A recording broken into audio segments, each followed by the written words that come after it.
Okay, good morning ninth standard. So video stop हो गई थी, so again I have to make another video. So we were on the benefits which the clergy and the nobility was getting it. सो जब भी आप clergy nobility का लिखे, ये तीनों ही पॉइंट आप लिखेंगे. क्लर्जी का नोबेलिटी का सेम है. पहला पॉइंट है that they were getting privilege by birth. Second, exemption from paying taxes to the state. And third, enjoyed feudal privilege. ये तीनों पॉइंट आप क्लर्जी नोबेलिटी में लिखेंगे. पहले तो आप जो डायग्राम है बुक में वो बनाएंगे. It is on page number 4. जब भी एक क्वेश्चन आए कि how the society was divided according to the social cause, तो आप ये डायग्राम बनाएंगे और फिर समझाएंगे. नाउ अब जो पेजेंट्स थे उनको किस तरीके से प्रॉब्लम हो रही थी.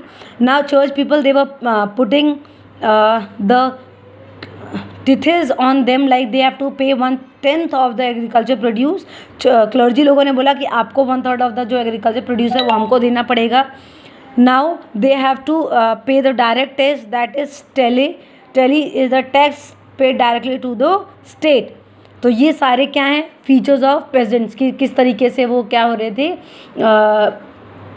You can say that they were exploited. The third, जो तीसरी कैटेगरी वो किस तरीके एक्सप्लॉयट हो रही थी.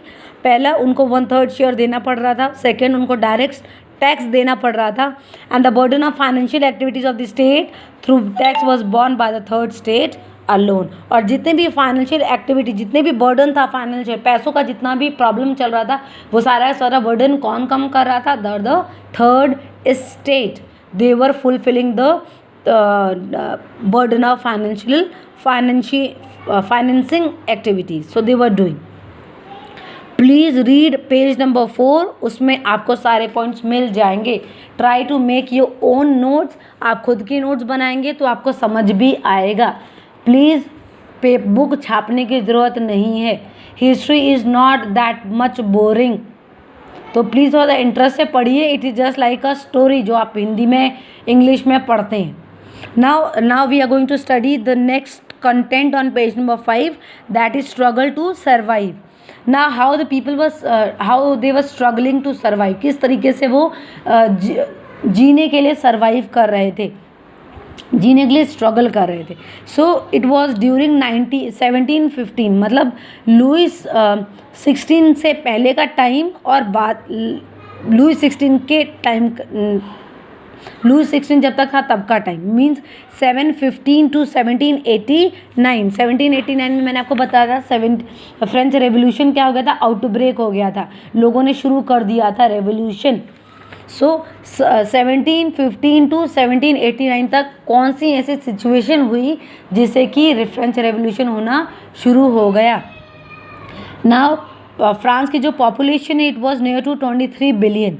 It was not the exact population, it was around 23 million in 1750. और 1789 तक आते आते कितना हो गया, 28 मिलियन हो गया. मतलब पहले 23 था, उसके बाद 28 हो गया. जिस तरीके से पॉपुलेशन बढ़ रही थी उसके हिसाब से जो प्रोडक्शन था वो बढ़ नहीं रहा था. So this led to rapid increase in the demand of food grains. Obviously अगर पॉपुलेशन ज़्यादा है तो हमें अनाज भी ज़्यादा उगाना पड़ेगा ताकि हम उन लोगों को क्या दे सके, फूड ग्रेन्स दे सके जिससे कि वो ज़िंदा रह सके. So the piece of bread which was staple diet of the majority rose rapidly. तो जिस तरीके से उनका जो डाइट है उस तरीके से वो लोग क्या करते, प्रोडक्शन भी बढ़ा रहे थे, production of the food grains. जिस तरीके से आबादी बढ़ रही उस तरीके से फूड ग्रेन्स बढ़ रही थी. ना I just want to give you the example of pani puri. I think पानी पूरी सबको ही पसंद है. ठीक है, अब आप लोग जाते हैं, ये जो चौपाटी है केवी स्कूल के पास जो है, अभी नहीं जा रहे हैं आई नो, पहले जो जाके आप लोग भीड़ मचाते थे. ठीक है, मोमोज़ की शॉप पे जो आप भीड़ मचाते थे ना. जैसे फॉर एग्जांपल आपने सुबह से खाना नहीं खाया, मैंने आपको बोला कि खाना ही नहीं है, शाम को ही खाना है. ठीक है, तो नाउ जब आप शाम को जाओगे खाओगे तो क्या आप अपनी प्रॉपर जो डाइट है, जो आप एक प्लेट खाते हो, सिर्फ वही खाओगे या जितनी आपको भूख लगी उतनी प्लेट खाओगे. ऑब्वियसली आपको जो सुबह से भूख लगी आप पहले वो कंप्लीट करोगे ना कि जस्ट एज अ रिफ्रेशमेंट हमने मोमोज ले. ऑब्वियसली आप 2 या 3 प्लेट तो खा ही जाएंगे क्योंकि आपको भूख इतनी ज़्यादा लगी. सो उसी तरीके से पानी पूरी की बात, जिनको पसंद है, आप 2 प्लेट खाते हो, अब सुबह से नहीं खाया, मन कर रहा चटपटा खाने का, तो क्या भैया आने दो, 50 एकदम पानी पताशे पेट के अंदर चले जाते हैं और पता ही नहीं चलता, क्योंकि भूख इतनी तेज़ लगी थी कि पता ही नहीं चला। फिर कहते अरे हमें तो पता ही नहीं चल गया, हमने पानी पताशे इतने ज़्यादा खा ली। सो उसी तरीके से पॉपुलेशन बढ़ रहा था, तो उसके हिसाब से हमको फूड ग्रेन्स भी बढ़ाने थे इस तरीके से, ताकि जितनी भी पॉपुलेशन बढ़ रही है उनको इनकी रिक्वायरमेंट पूरी हो सके, उनको खाना, अनाज, पीस, जो खाने का एक निवाला उनको मिल सके। ठीक है। Most workers were employed as labourers in the workshop where owner fix their wages. Now the people, ये सिर्फ थर्ड स्टेट के बारे में बता रहे हैं, जो पेजेंट्स हैं उन लोगों को बहुत सारे लोग काम पे भी रख रहे थे और प्रॉपर वेजेस भी उनको फिक्स वेज उनको मिल रहा था। But wages did not keep pace with the rise in the prices. Prices मतलब आप देखो, प्रोडक्शन बढ़ रहा है तो सामान की डिमांड भी ज़्यादा होगी, तो कहते हैं प्राइस जितनी थी उससे उनके वेजेस से कोई फ़र्क नहीं पड़ रहा था। फॉर एग्जांपल, जैसे कि आपके पास मैंने आपको दिए, आपको 20 रुपये दिए, उनका जाओ बेटा सुबह की भूख जाके मिटा के आओ, अपना जाओ पानी पताशे मोमो जो तुम्हें खाना है खाओ 20 रुपये में। अब आपको भूख इतनी तेज़ लगी तो क्या 20 रुपये में आपका पेट भर सकता है? क्या नहीं भरेगा, बिकॉज वो क्या है, फिक्स अमाउंट है और आपकी भूख क्या है, अनलिमिटेड है। सो उसी तरीके से उनकी जो भूख थी लोगों की वो अनलिमिटेड थी और उनके पैसे क्या थे, फिक्स थे, तो उनसे वो क्या मैच नहीं हो पा रहा था। तो gap between the poor and rich widened. इससे क्या होगा, जो अमीर है वो अमीर होते जा रहे थे और गरीब और भी गरीब होते जा रहे थे। So this led to the subsistence crisis, something that occur frequently in France during the old regime. इससे क्या हुआ, सबसिस्टेंस क्राइसिस होनी शुरू हो गई, जिससे कि पॉपुलेशन को हम फीड नहीं कर पा रहे थे। So course of subsistence crisis क्या है, it is there on page number 6 the diagram. ये डायग्राम आपको दिख रहा है यहाँ पर, अगर आप ध्यान से देखो तो क्या है, बैड हार्वेस्ट मतलब फसल उगी नहीं। इट कैन बी कि जो फसल है वो ख़राब हो, या फिर फ्लड या फिर बारिश ना आई, कुछ भी हो सकता है। तो हार्वेस्ट हमारी बहुत ही ख़राब गई, जिससे कि क्या हो गया, जो गरीब है उसको इतना पैसे नहीं मिले कि वो अपने खाने के लिए भी अनाज रख सके।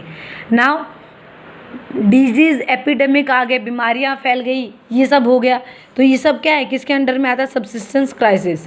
बहुत सारे रीजंस हो गए, जिससे गरीब और गरीब हो गया और अमीर और ज़्यादा अमीर हो गया।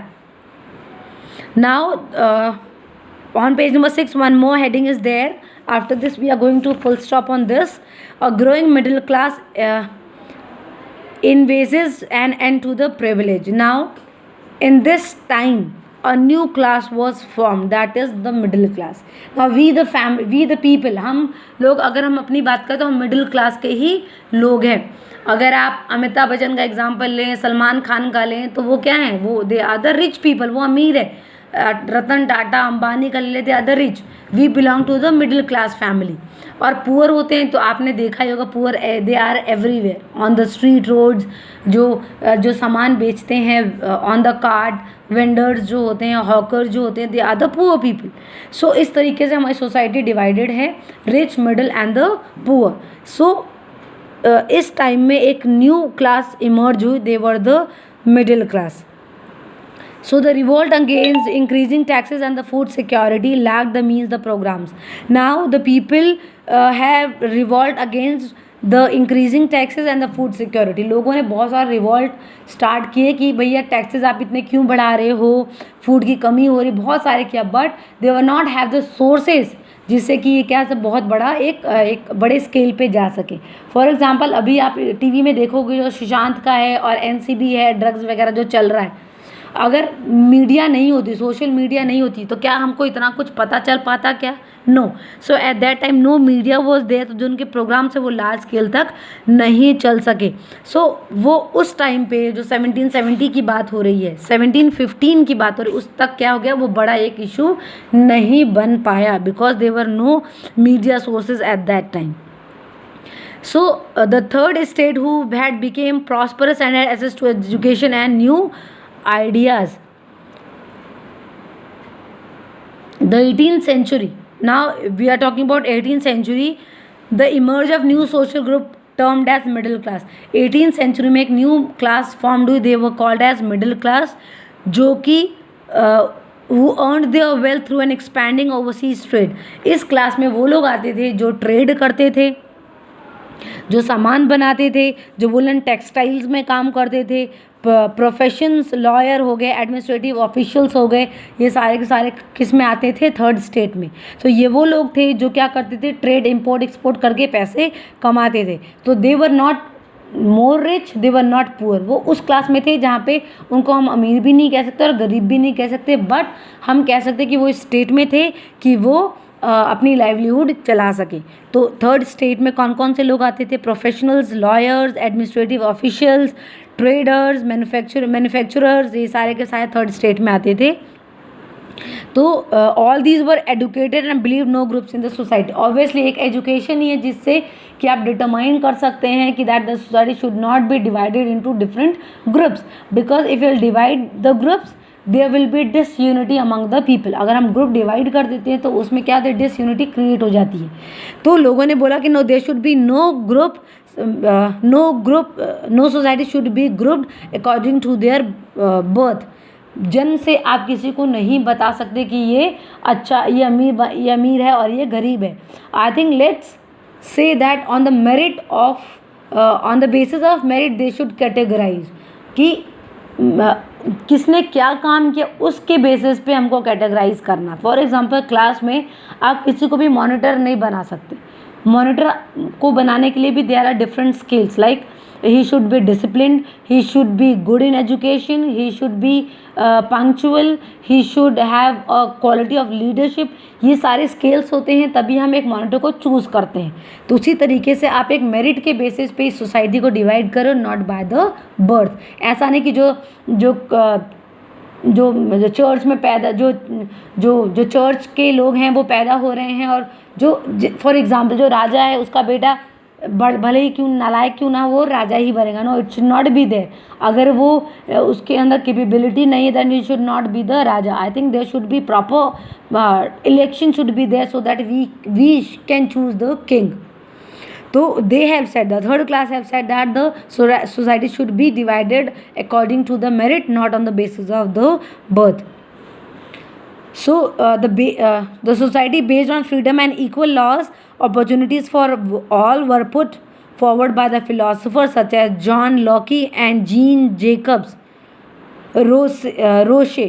Now ये जो दो फिलोसफर थे, इन्होंने अपनी बुक्स में लिखे थे that the freedom should be equal and equal law should be equal law should be given to all the people, not to the division which we have done it. In the two treaties of government, Locke sought to refute the doctrine of divine and absolute right of the monarch. Now he said that monarchy system should not be there, means एक राजा उसका बेटा राजा, no. I think जो deserving है he should be ruling the state or the country. So the page number 7 we are going to read tomorrow. So please read the book also, underline. If you are having any doubt you can sort it out. I'll be giving you notes also of the chapter and side by side MCQs for the practice so that you can practice at home. Okay, thank you class.